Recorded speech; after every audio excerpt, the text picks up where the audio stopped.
Haroldo, nós estamos no aniversário de uma das 27 federações espíritas que integram o nosso Conselho Federativo Nacional da FEB. E tu és um trabalhador da seara de unificação.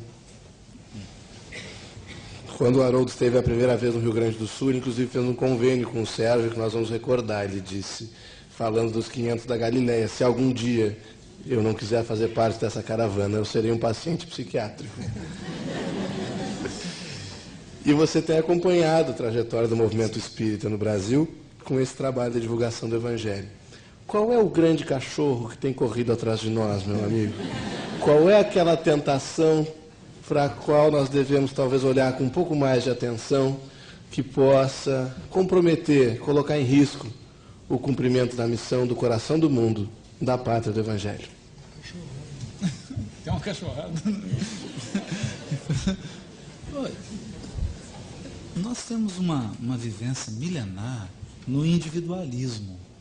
Por isso que os espíritos ressaltam muito bem a questão do egoísmo, o egoísmo e o orgulho como uma chaga da humanidade. Porque em matéria de cuidar dos próprios interesses, nós temos muita experiência. Bastante experiência. É tanta experiência que chega a ser até um hábito pernicioso. E o grande desafio, o Sânzio é que diz isso, no livro Ação e Reação, capítulo 8. Ele diz assim: o mal é o bem apenas para nós. E o amor, o bem verdadeiro, é o bem comum. Comum significa para todos, inclusive para mim. Portanto, o grande desafio nosso é fazer a experiência da comunidade, a experiência do grupo. E como nós, como bem ressaltou o Sérgio, somos espíritos egressos de muitas experiências religiosas, é bastante natural, é até previsível que a gente traga essas experiências religiosas para o movimento espírita. Então, é bom revisar. Qual que é a nossa experiência? Se for no catolicismo, é Noite de São Bartolomeu, Inquisição, Índex, queima de livros, perseguição, afastamento, exclusão, exclusivismo. Isso é natural, é nossa experiência. Não é? Uma profunda apego a hierarquias, a estruturas hierárquicas, a domínio. Não é? Um hábito de não ser transparente, não é? de entrar em jogos políticos, num xadrez psicológico, onde não se diz o que se pensa, não se expressa quem se é. É natural isso. Não é? Se viemos de uma experiência protestante, que é uma experiência mais recente, tem só 500 anos, é o hábito ao literalismo, não é? Aquela ânsia ao proselitismo, não é? Uma mania de querer estabelecer normas de condutas para o outro. Isso que o Sérgio está falando. Falar de questão sexual, vamos tomar cuidado, porque senão a gente começa a estabelecer regrinhas aqui, e aí diz o Emmanuel, educação, mas não proibição, né? Senão a gente fica estabelecendo regrinhas, nós temos que absorver princípios. Então essa experiência religiosa nos acompanha. Se nós viemos de uma experiência budista ou hinduísta, é às vezes um misticismo ingênuo, não é? Uma profunda preocupação apenas com a sua iluminação, mas e o mundo ao seu redor pegando fogo, tudo caindo, não é? E você lá tomando água frutificada. Não é? Então todas essas tendências, elas nos acompanham no movimento espírita. E é muito natural que elas aflorem, sobretudo quando nós ingressamos num trabalho como é o trabalho federativo, que é um trabalho conjunto. Então isso é natural. O importante aqui é reconhecer. Reconhecer que temos essas tendências, reconhecer que temos essas dificuldades e fazermos o esforço da vigilância permanente. Porque eu até tinha brincado isso mesmo, né? Se um dia me afastasse de um trabalho federativo, preferiria que o Sérgio me recebesse lá e já receitasse o remédio e até internasse, contrariamente à política pública hoje de internação, né? mas eu já deixei a procuração com ele autorizando. Por quê, gente? Porque é uma questão muito simples, olha só. O mundo de regeneração é um mundo da experiência coletiva. Não é mais um mundo da experiência individual. Então, quem está esperando Alexandre o Grande no mundo de regeneração vai se decepcionar. Porque o mundo de regeneração é um mundo em que pessoas constroem. Você tem uma experiência de grupo, ou uma experiência de parceria, como nós estamos aqui agora, que é muito mais rica, porque você tem várias vozes. Então, um conceito que eu acho interessante para o trabalho federativo é o conceito de concerto. É uma orquestra. Isso é bonito. Porque se é uma orquestra, eu tenho que saber que o violino não é o violoncelo. O violino, ele opera dentro de um limite de notas. Tem certas notas que ele não dá. Então, eu, Haroldo, sou um instrumento que toco certas notas que não atingem, às vezes, o espectro do Sérgio. E ele vai tocar outras notas que não entram no meu espectro. Então, quando a gente se une, amplia. A gente consegue atingir notas mais graves e notas mais agudas porque se uniu. Então, eu acho que as duas grandes armadilhas do trabalho no movimento espírita hoje, as duas grandes armadilhas, é você partir para um isolamento. Para um isolamento. Porque aí é confiar excessivamente no seu bom senso. Todo mundo acha que tem bom senso. Bom senso é um negócio que ninguém acha que não tem. É difícil isso. Todas as criaturas se acham superdotadas em bom senso. Mas não é bem assim. O bom senso é algo pontual. Você tem muito bom senso em certas coisas e não tem outras. Porque bom senso ele decorre de vivência. Então, quando a gente se junta num trabalho federativo, quando a gente respeita diversidade, isso é juízo. É ter juízo. Eu sei que algumas coisas me faltam e eu me submeto à experiência do outro. Então sei que naquilo o outro tem uma expertise, ele tem uma experiência maior. E daí a importância de um trabalho. Agora, isso é agradável? Não é agradável, porque nós não temos nenhuma experiência em lidar com diversidade. Se o Criador fosse seguir o nosso desejo, só tinha um sabor, uma só cor. Não é? E todo mundo seria igual a mim. Porque a gente quer uniformizar. E a experiência divina é a da diversidade. Então, o desafio de estar no trabalho e não se isolar, participar do trabalho federativo, é conviver, respeitar, mas mais do que isso, aprender com a diversidade. Esse é um desafio. Para que a gente não se isole. Não se isole. O outro desafio é o seguinte: é saber lidar com a inovação e com a heresia. Por quê? Como que nós lidamos com a heresia lá atrás? Queimando. Deu problema? Corta a cabeça. Discordou de mim? Queima. Falou alguma coisa errada no livro? Condena ele, está fora do movimento espírita.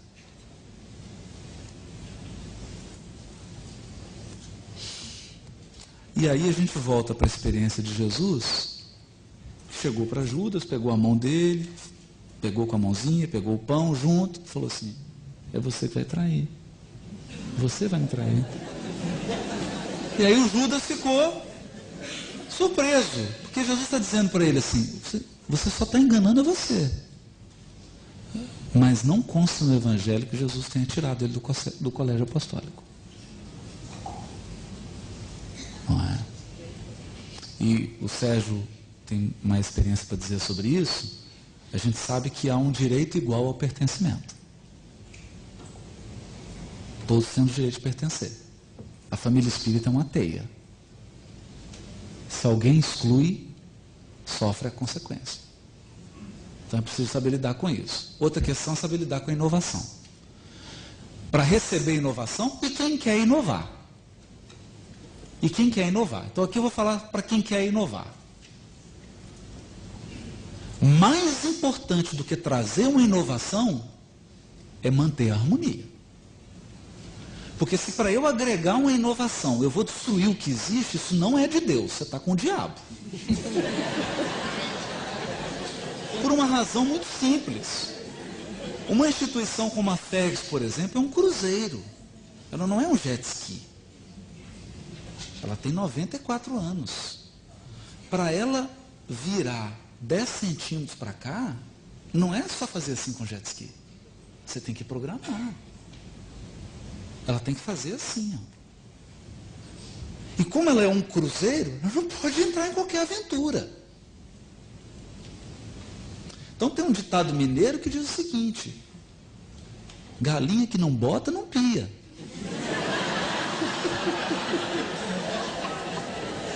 Porque é o seguinte, eu tenho certeza, todos os dias entram na Federação Espírita do Rio Grande do Sul alguém com um projeto miraculoso para mudar o planeta e o movimento espírita. Aí você pergunta para a criatura, quantas viagens federativas você já fez? Ele fala, nenhuma. Quantas vezes você acordou de madrugada, viajou 300, 400 quilômetros para visitar Uruguaiana? Quantas vezes você sacrificou o seu final de semana para ir lá numa região ficar com companheiros? Entende? Quando eu comecei, por exemplo, o Movimento Espírita do Paraná, o Francisco, não fomos viajando, Francisco? O Francisco viajava o estado inteiro. Como a Beth e o Gabriel viajam o estado inteiro.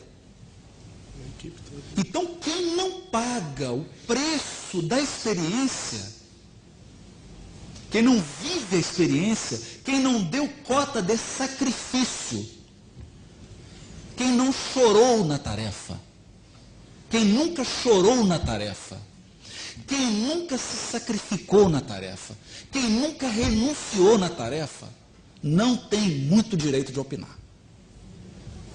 Porque não tem autoridade espiritual para opinar.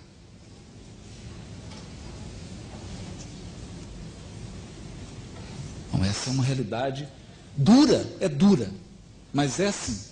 Porque senão nós vamos correr o risco daquele fato que aconteceu em Nova York. Um mendigo, na Quinta Avenida, foi encontrado morto, congelado. Porque estava sem agasalho, sem recurso, e num saco dele, um calhamaço de 200 páginas com um plano para mudar a economia norte-americana.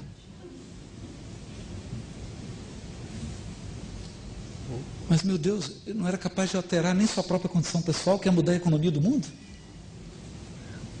Não era capaz de gerir nem a própria vida? Não é?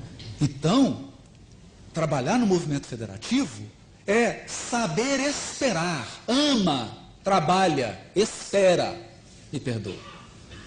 Porque às vezes você está com uma ideia nova, ela vai ser implantada, fica tranquilo, daqui a 70 anos. Calma. Calma, não está na hora. Calma, porque nós estamos em uma, Paulo diz isso na carta aos Hebreus, nós estamos numa peregrinação. Se você está com 1000 pessoas peregrinando no deserto, não adianta você dar uma de Usain Bolt e sair correndo 150 metros. Porque não é o seu desempenho individual. Não adianta você sair correndo como um maluco. Peregrinar em grupo é o seguinte, se um tomou toda a água, todo mundo paga o pato. Se um não dá conta de andar, sacrifica o grupo. Porque eu tenho que saber andar junto. Tem que saber sincronizar o passo e respeitar a média do grupo. Isso é sabedoria. Isso é sabedoria. Mas é mais também do que sabedoria. Então eu diria que quer tomar uma vacina para ficar até certo ponto imunizado dessas tentações da experiência religiosa do passado? Ama. Ama. Porque quem ama sabe esperar aquele que está engatinhando, sabe esperar ele dar os primeiros passos, sabe esperar ele deixar o peito, sabe esperar ele deixar a mamadeira, sabe esperar ele tirar a chupeta, sabe esperar ele escrever as primeiras letras, até ele ter o seu diploma, a sua formação e constituir sua vida. Isso é o amor. Quem só pensa pode até estar cheio de boas ideias e cheio de benefícios e às vezes até veio com a tarefa de trazer essa inovação. Mas se precipita, não considera o outro e compromete sua própria evolução espiritual. Obrigado, Haroldo.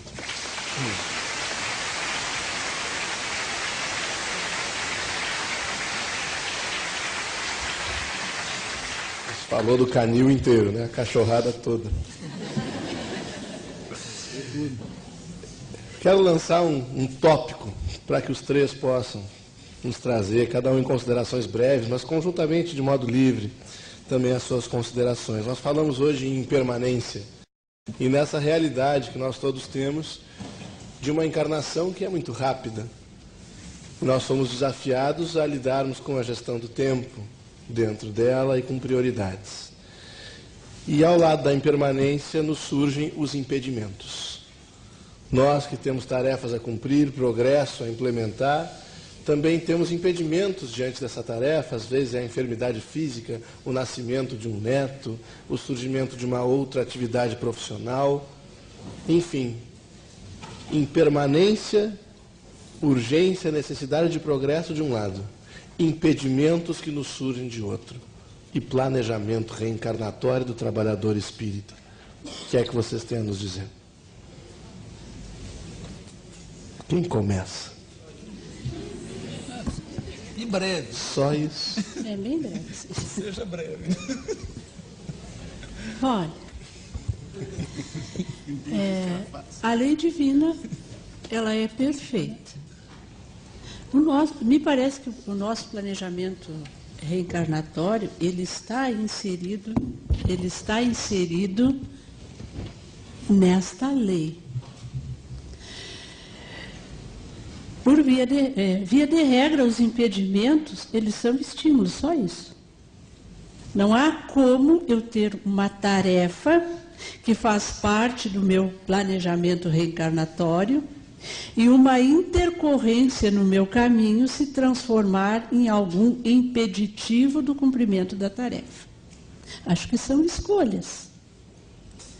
É uma questão de avaliação pessoal. Se eu deixarei esse impedimento, seja o nascimento de um neto, meu neto estava aí, agora acho que está para lá, né? Seja uma enfermidade, enfim, deixar que isto se sobreponha ao dever.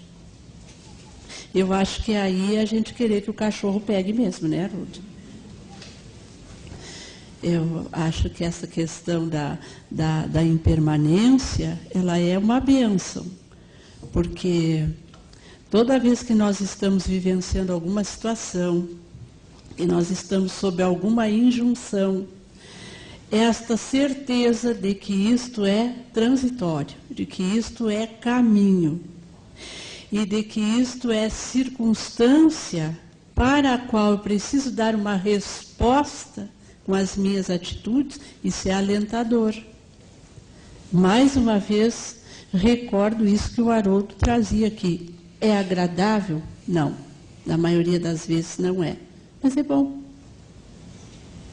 Então, eu creio que os impedimentos e a forma como esses impedimentos, eles são observados, vivenciados e acolhidos na nossa vida. Isto é contexto do nosso livre-arbítrio. São escolhas que eu faço de deixar que o impedimento se sobreponha ao meu dever ou não, ou que ele se transforme em um potencializador, um motivador, algo que acione o meu gerador interno para que eu trabalhe, enfim, e produza mais resultados na minha vida. Eu vejo assim.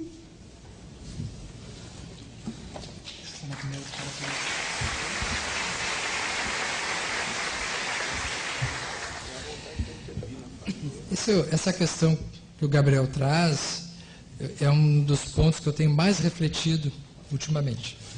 Mas,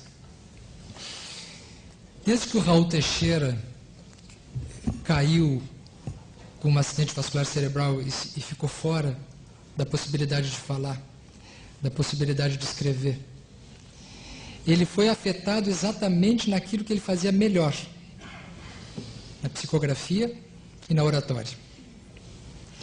Depois que o Raul caiu, nesse sentido de cair, do seu ponto de vista do trabalho objetivo, eu não sei vocês e nós, mas para mim caiu muito fundo uma lição ali. De que não existe ninguém tão bom que possa ser imprescindível. Nós todos somos substituíveis. Então o que nos move na tarefa não deve ser a sensação de que nós somos bons e necessários.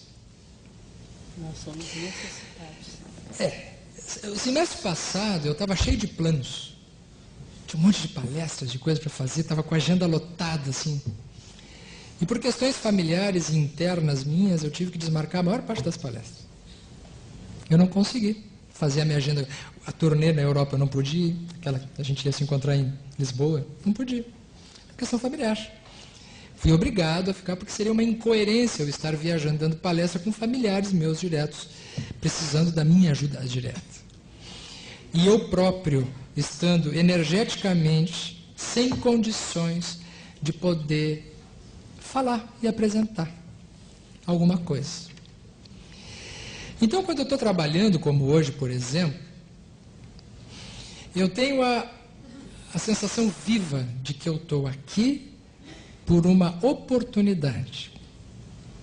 É uma satisfação muito grande eu ter conseguido chegar aqui para falar para vocês o que eu estou falando. O que me move estar aqui não é sacrifício, é prazer.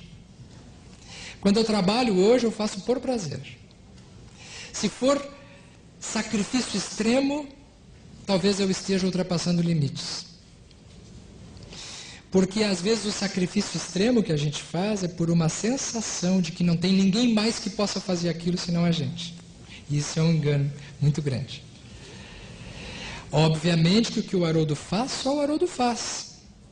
Mas ele não pode acreditar que ninguém mais na história do planeta pode ocupar o lugar dele, porque senão ele se perde individualmente naquele capítulo que falávamos, que é o da vaidade. Então, o trabalhador espírita, nós temos um conceito de trabalho como conceito muito impregnado de sacrifício e de missão. De que nós somos especiais de alguma forma, e somos, mas não da maneira como nós entendemos. Então, eu acredito que tudo isso que a Beth falou é verdade, acho que sim, acho que é uma tarefa que a gente tem que assumir. Mas o sentimento que a gente deve carregar quando a gente trabalha deve ser diferente daquele sentimento que a gente tem carregado ultimamente quando tem se envolvido na tarefa espiritual.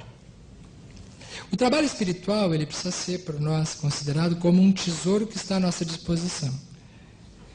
Então, ele é a oportunidade que a gente tem de enriquecer. Se ele caiu para mim, eu tenho que ser grato o suficiente, porque os grandes beneficiários do dia de hoje não foram vocês. Fomos nós. Se eu sair daqui com o sentimento de que eu fiz um sacrifício em benefício de vocês, provavelmente eu estou extremamente equivocado. E quando isso acontece, está na hora, muitas vezes a vida manda alguma coisa para que a gente, no recesso do nosso lar, na solidão da nossa do nosso isolamento obrigatório, a gente reflita que a vida precisa de nós como servidor e não como missionário. Nós que estamos encarnados nesse momento no planeta, nós estamos a serviço e não trabalhando para ensinar ninguém. Eu tenho lutado todos os dias para aprender isso aí.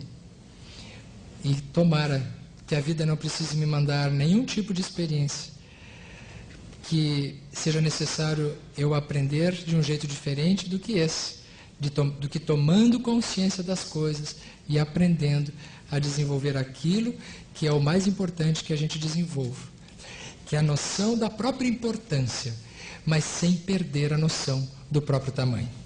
Que a gente possa ser parte, que a gente possa realmente fazer alguma coisa.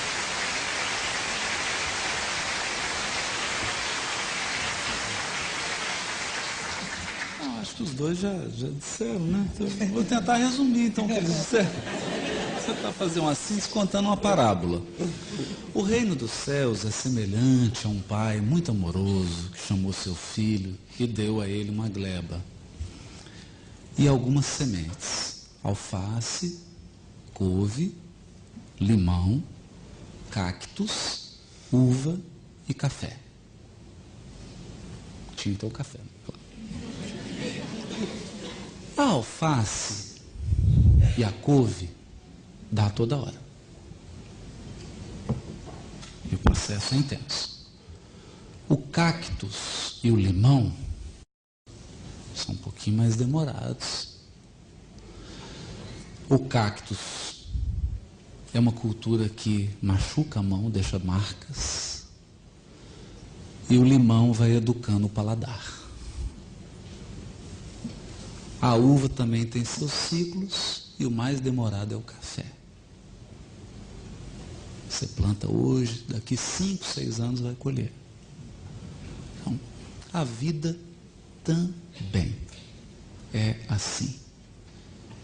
A gente encarna com uma gleba. Então, cada um de nós tem sua gleba particular. Algumas áreas da vida são alface, outras são cactos, outras são limão. Mas não tem uma área só.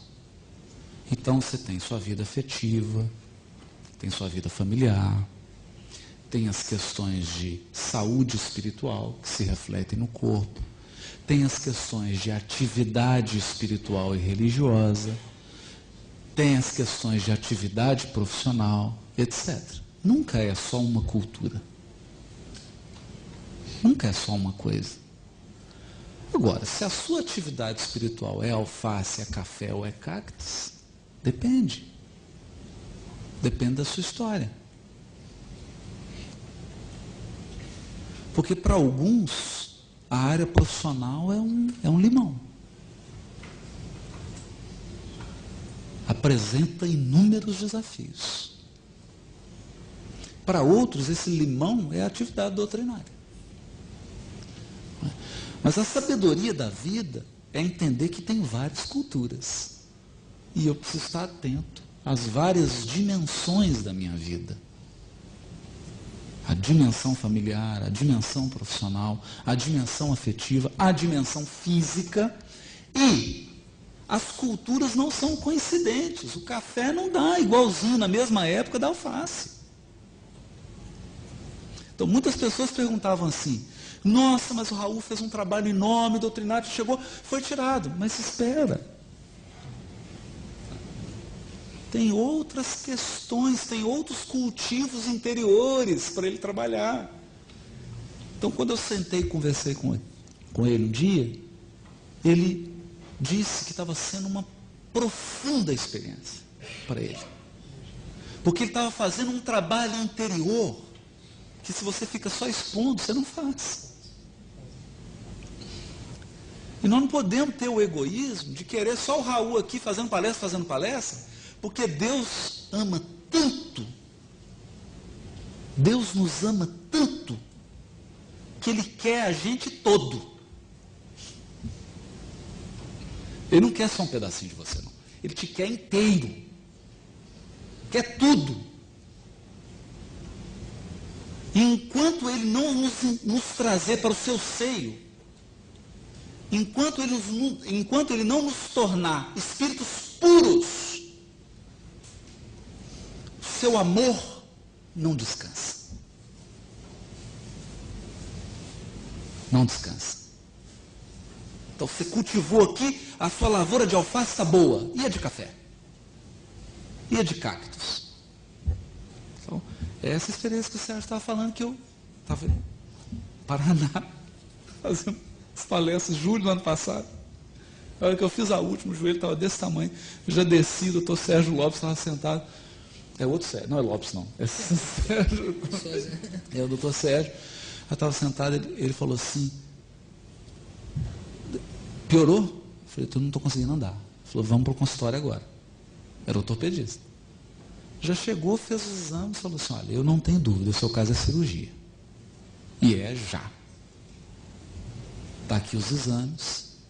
Uma semana e meia depois eu estava na mesma cirurgia. E aí foi interessante que eu fui fazer o pré-operatório com o doutor Oswaldo Eli, um cardiologista, ele muito espírita antigo, né? Da Associação Médico Espírita e tudo. A hora que ele chegou, sentei, aí ele examinou, fez lá o eletro, aquela coisa toda, falou, coração está ótimo, pode ir tranquilo. Já pensou no porquê do joelho? Eu falei, como assim, doutor Oswaldo? Por que o joelho? Eu falei, não faço ideia. É bom entender, porque o corpo expressa o nosso psiquismo. A gente precisa do corpo, senão a gente seria uma bola. A gente tem mão, tem joelho. Entendeu por que do joelho?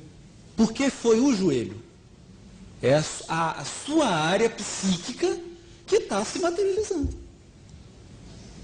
A sua doença psíquica agora se tornou visível. Agora você está vendo ela. Não é que ela passou a existir. Agora você está enxergando ela. E aí eu saí dali e falei, meu Deus do céu, e agora, né? Aí falou, lê o livro e tal, dá uma examinada nisso. Entender por quê. E aí que eu fui me dando conta de que tem desafio na vida conjugal, tem desafio na criação do filho, tem desafio na saúde, tem desafio. Porque nós temos doenças psíquicas aí, se não forem trabalhadas, elas vão se materializar no corpo. É uma lavoura. Pode ser uma lavoura de cacto? Pode. Pode ser uma de limão? Pode. Então, quando a gente tem essa perspectiva de uma multicultura, que a nossa encarnação é uma proposição de diversos aprendizados, aí a gente começa a fazer uma coisa maravilhosa, que é isso que o Sérgio e a Beth disseram aqui. Trazer as luzes da vinha de luz que nós estamos colhendo no trabalho doutrinário para iluminar as outras culturas da nossa vida. Então, aproveitar esse momento aqui e levar para o meu casamento, para a educação dos filhos, para quando eu adoecer, para quando eu viver os desafios, essas bênçãos que nós estamos recebendo aqui agora, possam nos sustentar nas outras áreas da nossa vida. Porque a doutrina espírita é uma bênção. É uma bênção. Se a gente enxerga a atividade doutrinária da perspectiva do amor, eu não me sinto sacrificado de estar aqui. Não sinto. Porque as dádivas que eu recebi aqui hoje vão iluminar amanhã minha atividade profissional, meu casamento, minha relação com os meus filhos e uma série de outros aspectos. Fora a interação humana. Fora a interação humana. Por isso, gente, eu acho assim, qualquer pessoa que se candidatar a fazer qualquer trabalho na doutrina, lembra só do primeiro conselho de Abigail. Ama. Ama. Quem ama, enxerga diferente. E está num outro patamar. Num outro patamar. E sinta-se amado. eu, sem nenhum, fica parecendo que é coisa de palestrante, eu tenho tanta gratidão pelo problema do joelho. Falei isso com você. Você descobriu? Porque se descobriu, me conta depois. Descobri. Mas eu fiquei tão grato. Então, não precisa o outro, já falei. Já aprendi a lição. Claro, que não vamos também ficar repetindo lições, né? Se for outro, que seja outro problema, né? Não esse. Mas sou tão grato, porque foi a experiência que aferiu o que eu aprendi na doutrina e que me mostrou o que é preciso ainda trabalhar.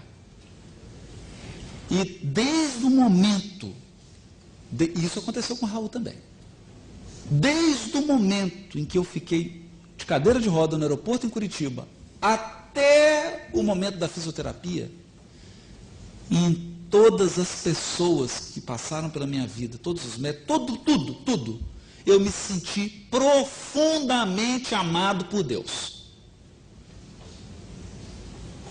Porque nós temos um conceito de amor piegas, que é consciência sensorial. A gente só se sente amado por Deus quando as coisas estão agradáveis. Não deu certo, né? Acontece que, como o bom nem sempre é agradável, às vezes Deus está te mandando o melhor e vai doer.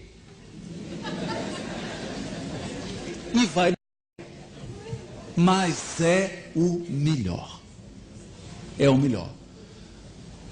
E quando você se sente amado na adversidade, aí sim. Aí não é mais experiência exterior de palestra, de atividade, não. Aí é a experiência da comunhão com Deus. Aí é comungar com Deus. Obrigado, Haroldo.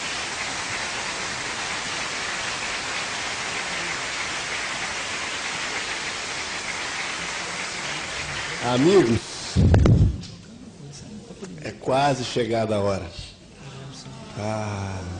Pois é. Nós estamos no momento final dessa nossa conversa tão boa, tão profunda. E é bom desafiá-los, né? Vão saindo coisas boas. Mas eu gostaria agora de sair dos temas doutrinários que nós abordamos no dia de hoje, em razão de que isto é, com certeza, uma reunião de família. É a reunião da família espírita do Rio Grande do Sul, da qual todos nós fazemos parte, assim como fazem parte os nossos irmãos que por inúmeras razões não estão conosco aqui hoje, mas que partilham conosco da fileira no dia a dia, caminhando para o Cristo. Então, eu sei que é desafio de espírito superior falar em pouco tempo, mas eu queria que em 1 a 2 minutos, o coração de cada um de vocês, os três, já preparando o encerramento desse momento e o início de um ano pujante de trabalho, pudesse falar à família espírita do Rio Grande do Sul. Por favor. Deixa você deixar 10. Eu queria agradecer a Francisco Spinelli,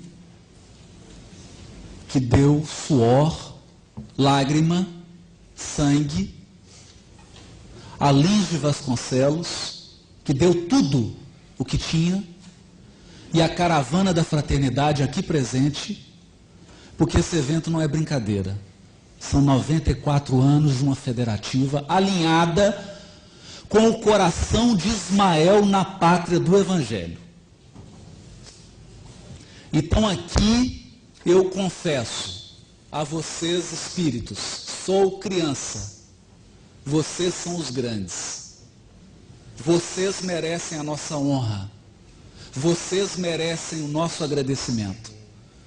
Eu só estou aqui agora usufruindo, porque um dia esses homens e essas mulheres corajosos, destemidos, que não tinham nada de material, que acreditaram nesse sonho da caravana do Evangelho na pátria do Cruzeiro. E não importa o meu tamanho, eu só agradeço a Francisco Spinelli Lins de Vasconcelos, Natanael, a todos vocês, por eu fazer parte. Só por eu fazer parte. Não me interessa qual a minha posição. De integrar essa fileira. Muito obrigado, obrigado, obrigado.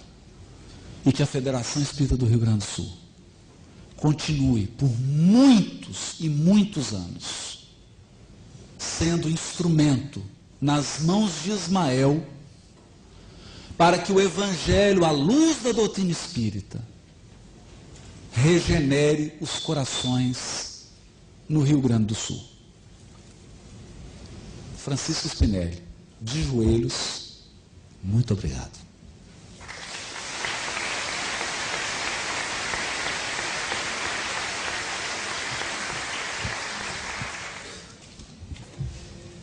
Eu já disse para o Haroldo certa feita, acho que foi o ano passado, que eu tinha a nítida sensação de que esses espíritos de mais evolução precisam reencarnar em Minas Gerais sempre. Foi o caso de Francisco Cândido Xavier, é o caso do Haroldo, né, que vem nos ensinar. Tem que ser esse jeito mineiro, de vai falando devagarinho, vai esmiuçando, a gente vai ficando hipnotizado, né, e vai saboreando, o horário passa e a gente fica com pena, mas não consegue sair. Mas eu também acho que o Rio Grande do Sul, nós já tivemos também expressões, nós também tivemos os nossos Franciscos, né? E Francisco Spinelli é a nossa referência. Com 94 anos da Federação Espírita do Rio Grande do Sul, nós não podemos encerrar sem lembrar dele. Esse guerreiro que fazia a cavalo, hoje aquilo que nós fazemos de avião e nos queixamos.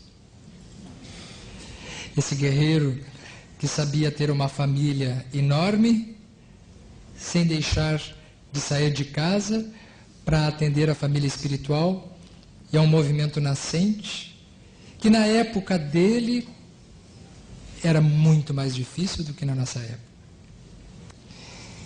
Francisco Spinelli representa, na espiritualidade, o Rio Grande do Sul, junto a Dr. Bezerra, junto às equipes de Ismael, apontando na Pátria do Cruzeiro, para que todos nós gaúchos possamos nos sentir também à altura do trabalho que Jesus espera. Então, falando com o coração, nós agradecemos a espiritualidade pelos 94 anos da Federação Espírita do Rio Grande do Sul, de receber além fronteiras os irmãos que chegam para nos engrandecer, nos ensinar e avançar além daqueles limites que nós já até então havíamos atingido. E para o que é mais importante, para acender o sol da esperança, nos sinalizando novas atividades, novas tarefas, o Congresso Espírita do Rio Grande do Sul em outubro, as atividades do ano inteiro que se aproximam, e nós podendo ter a grata oportunidade de estarmos fazendo parte deste momento evolutivo tão bonito que Jesus nos proporcionou. Obrigado, portanto, Francisco Spinelli. Obrigado a Jesus por estarmos aqui hoje. Obrigado a todos vocês pela paciência, pelo carinho e pela oportunidade de estarmos compartilhando as luzes do Consolador Prometido.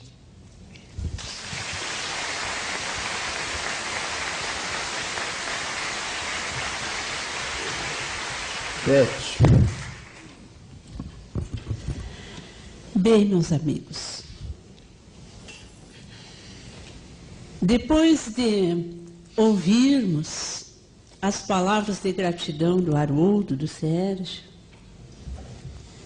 e de ficarmos aqui escutando os ecos da espiritualidade no nosso evento, nós queremos agradecer a vocês, meninos, por estes momentos significativos nesta data exponencial da nossa federativa. E nestes últimos dias, já sob a atmosfera de preparação do evento, de muito trabalho na nossa federativa, em que a nossa grande equipe varou as horas do dia e da noite trabalhando em muitas frentes para que o nosso evento hoje tivesse esta expressão que teve para acolhê-los a todos. Recebemos a visita mesmo dos caravaneiros da fraternidade, e o nosso querido Spinelli nos fazia um pedido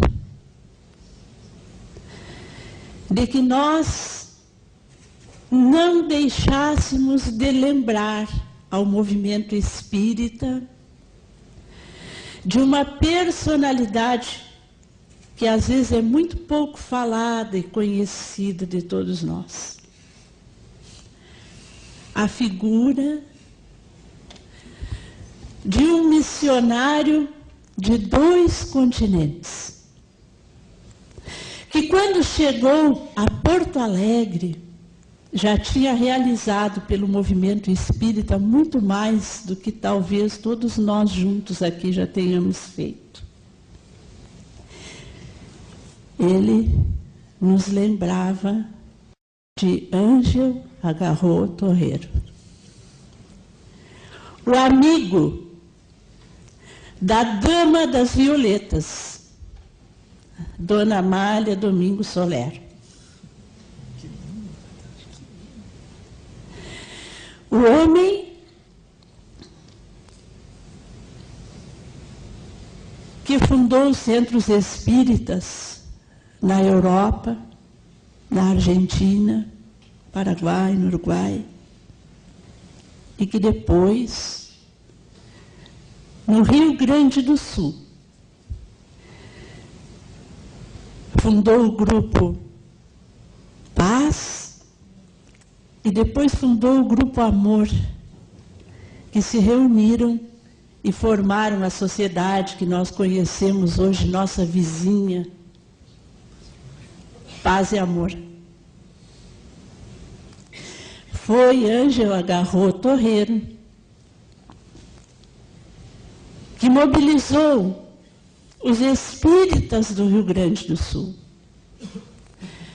para que no final do ano de 1920 se instalasse o primeiro Congresso Espírita do Rio Grande do Sul, que deu origem à nossa federativa.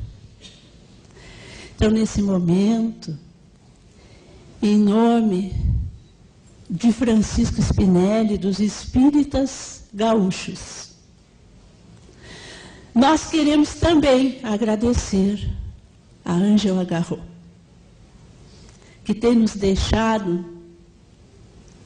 muitas tarefas vitoriosas, dentre elas a implantação do estudo sistematizado da doutrina espírita, que começou pela nossa federativa lá na década de 70 e que depois, em 1983, transformou-se na campanha e no grande movimento chancelado pelo Conselho Federativo Nacional da FEB. Então, a esse missionário de 2 continentes, fica nesse momento a nossa gratidão, nosso carinho por tudo o quanto na terra e na espiritualidade ele tem desenvolvido para que o Consolador prometido descendente cada dia mais e mais almas e mais corações. E as nossas palavras finais, meus queridos amigos, que integram a grande caravana do movimento espírita no Rio Grande do Sul, muito obrigado pela presença maciça neste evento, no aniversário da nossa veneranda Federação Espírita do Rio Grande do Sul. Muito obrigada pelo trabalho silencioso, anônimo, paciente, perseverante, em todos os cantos do nosso estado do Rio Grande do Sul. Todos os centros espíritas, todos os seus trabalhadores, dirigentes, os nossos líderes de unificação, são os pilares desta obra magnífica, que é um dos pilares da nossa Federação Espírita Brasileira. Retornem cada um às suas oficinas de trabalho, com o coração pleno de amor. Como disse nosso querido Haroldo, é preciso amar. E este é o nosso desafio. Obrigado, Francisco. Leve para a terra das Araucárias a nossa parceira, Federação Espírita do Paraná, que tem sido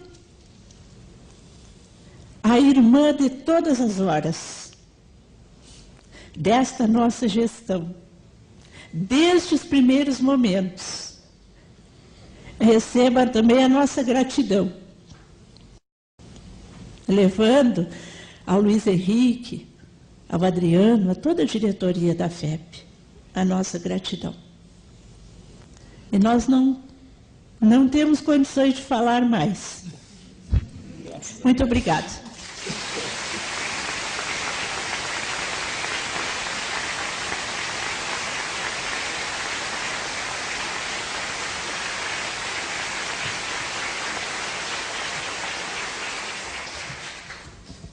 Então, queridos amigos, irmãos nossos, nós vamos encerrar esse momento retomando, refazendo inúmeras vezes o agradecimento à Beth, não só por liderar a nossa federativa e na pessoa dela, a todos aqueles que nos conduziram nesses 94 anos, aproveitando sempre a presença da Gladys entre nós, aos guris do xadrez que deram um show hoje no nosso aniversário. Parceria do Lítero. Obrigado por abrirem o coração conosco, por terem superado todos os impedimentos em estarem aqui presentes, né? E antes de devolver a palavra ao cerimonial para o encerramento do nosso evento, nós queremos só dizer que depois de 94 anos nós temos que contemplar o futuro. O futuro é um exercício de solidariedade entre todos aqueles que nos antecederam, os que hoje trabalham e aqueles que trabalharão por quanto as suas existências estão planejadas para isso.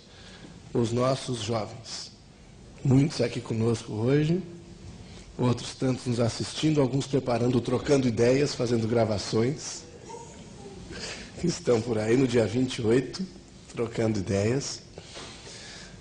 Retomando o dizer de Emmanuel, em Religião dos Espíritos, cada menino e moço no mundo é um plano da sabedoria divina a serviço da humanidade. Os próximos 94 e os outros todos que virão são vossos, são nossos.